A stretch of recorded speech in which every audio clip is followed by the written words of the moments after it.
It is becoming increasingly clear the direction the Bears are going to go with the number 10 overall pick as we are inching closer and closer towards the NFL draft. So what is going on, y'all? Faiz Sports all back at it with another video talking some NFL here to talk about the Chicago Bears. So if you're a Bears fan, guys, please do hit that subscribe button down below.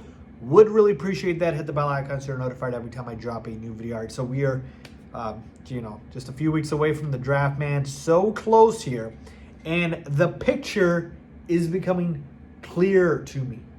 More and more clear as we get closer, obviously, as we get more info here. So I'm going to break this down for you guys and tell you exactly what I believe happens as far as the Bears picking at number 10. So I've mentioned before kind of the guys we're looking at here. And to me, we're just going to go with the most realistic scenario. All right? What is the most realistic scenario with how the board shakes out? Because I can tell you right here, right now, that I know Bears fans want Ashton Jeanty. I know Bears fans probably want Will Campbell. I know Bears fans have their guys.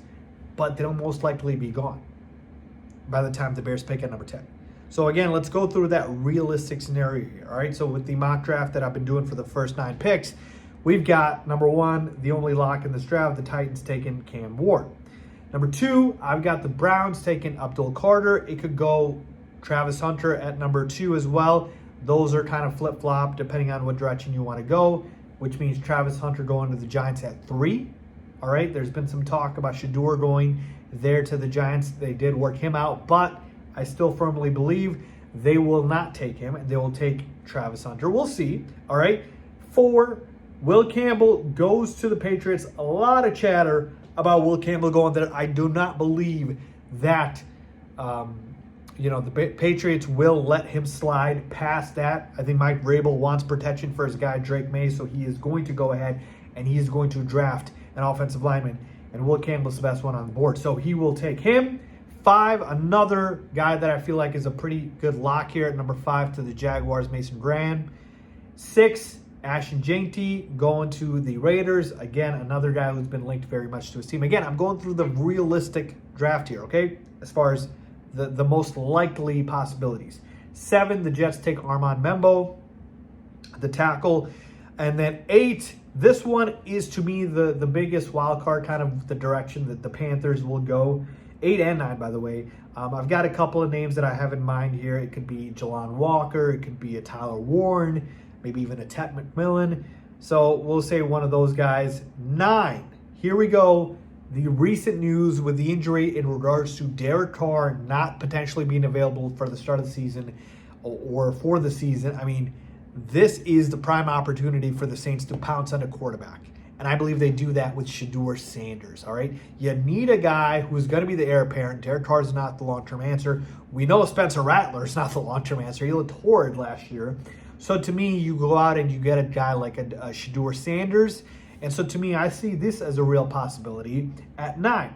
Now, that hurts the Bears a little bit because if Shedeur drops to 10, we would get a lot more teams interested in trading with us, right? So we move back and we get more picks. But in this scenario, I have Shedeur going 9 to the Saints, which means at 10, what are the Bears going to do? Okay, so told you, Will Campbell's gone, Ashton Jeanty is gone. Now, to me, if those guys were available, it would be, number 1, Ashton Jeanty would be drafted by the Bears if he lasts to 10. If Jeanty was gone and Will Campbell's available, Campbell would have been drafted by the Bears at number 10. So both those guys are gone. What is the third likeliest scenario outcome for the Bears? I believe it's a trade down. I think the Bears will most likely trade down at that point and see if they can, pick up an extra pick or two. Just move down a couple spots, nothing crazy. But if they don't do that, what is the other scenario, the fourth most likely scenario? That to me is taking Kelvin Banks Jr., the offensive lineman from Texas for the Chicago Bears. So to me, the reason why I'm going with Kelvin Banks Jr. here is, I told you, Brad Biggs, most plugged in guy in Bears world. He has him as the Bears pick in his latest mock draft. And the other reason why I'm leaning towards Kelvin Banks Jr. is I'm just looking at the fact that, hold on, Will Campbell would be gone. Armand Membo is gone also in my mock. But let's say he stays there. There's concerns that he may not be able to make the transition to left tackle. He's a right tackle. Okay, so you've got that question mark there. And so the next best guy is Kelvin Banks Jr. And to me, there's a lot more positives than there are negatives here. We're talking about a guy who's got good size, good footwork, no injury concerns. He's got experience playing in the SEC, like really, really good experience, 3 years starting. All he needs is just some polishing, right? Like there's talk about, his erratic hand placement, not being able to hold a block, but those are all things that can be cleaned up with coaching. Just needs a little bit polishing. We just hired a great offensive line coach in Dan Rochar. So I have full confidence that we would be able to go ahead and, help him with that, maybe provide that infrastructure now with Ben Johnson and this coaching staff. So to me, there's a lot of good here with Kelvin Banks. And earlier in my previous video, I was talking about how maybe 10 is too high here. I would still love to trade down and take him a little bit later. But if you're going to stay at 10 and you want a guy who's like a safe pick, fits a need, a true guy who's a true left tackle, Kelvin Banks Jr. is your guy, man. Like I mentioned, true left tackle. He's got experience. Maybe he doesn't have the craziest ceiling in the world, but he's got a high floor. So to me, I think this would be the pick.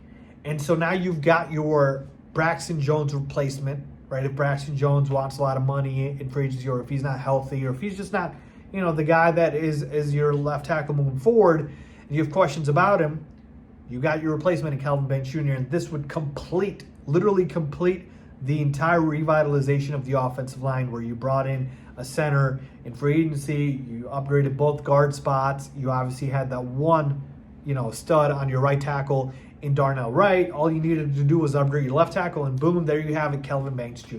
So to me, that is the most likely scenario here as far as those other options being gone, which they probably will be. So again, just to recap, if J&T's there, the Bears are taking him. If Will Campbell's there, the Bears are taking him. If they're both gone, they're probably going to trade down. If they don't trade down, it's going to be Kelvin Banks Jr. That is my belief, and that is what I believe happens when we get to the draft. So let me know what you guys think about that, man. Leave a comment down below with your thoughts. Let me know, as always. Thanks for watching.